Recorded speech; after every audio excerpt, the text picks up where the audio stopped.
Genesis chapter 11. Tower of Babel. The whole world had the same language and the same words.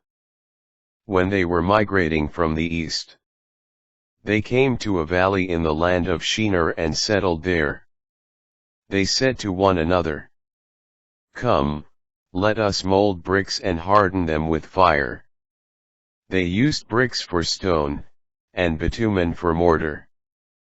Then they said, "Come, let us build ourselves a city and a tower with its top in the sky, and so make a name for ourselves. Otherwise we shall be scattered all over the earth." The Lord came down to see the city and the tower that the people had built. Then the Lord said, "If now, while they are one people, and all have the same language, they have started to do this, nothing they presume to do will be out of their reach. Come, let us go down and there confuse their language, so that no one will understand the speech of another." So the Lord scattered them from there over all the earth, and they stopped building the city. That is why it was called Babel, because there the Lord confused the speech of all the world.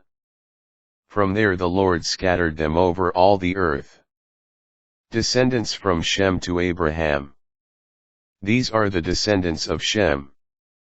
When Shem was 100 years old, he begot Arpachshad, 2 years after the flood. Shem lived 500 years. After he begot Arpachshad, and he had other sons and daughters. When Arpachshad was 35 years old, he begot Shelah. Arpachshad lived 403 years after. He begot Shelah, and he had other sons and daughters. When Shelah was 30 years old, he begot Eber. Shelah lived 403 years. After he begot Eber, and he had other sons and daughters. When Eber was 34 years old, he begot Peleg. Eber lived 430 years. After he begot Peleg, and he had other sons and daughters. When Peleg was 30 years old, he begot Reu. Peleg lived 209 years.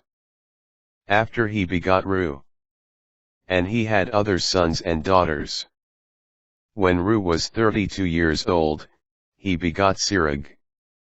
Reu lived 207 years. After he begot Serug, and he had other sons and daughters.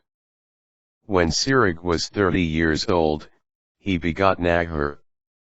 Serug lived 200 years after he begot Nahor, and he had other sons and daughters.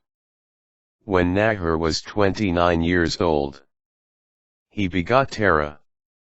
Nahor lived 119 years. After he begot Terah, and he had other sons and daughters.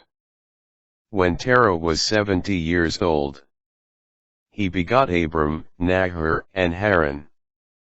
The story of the ancestors of Israel. Terah. These are the descendants of Terah. Terah begot Abram, Nahor, and Haran begot Lot.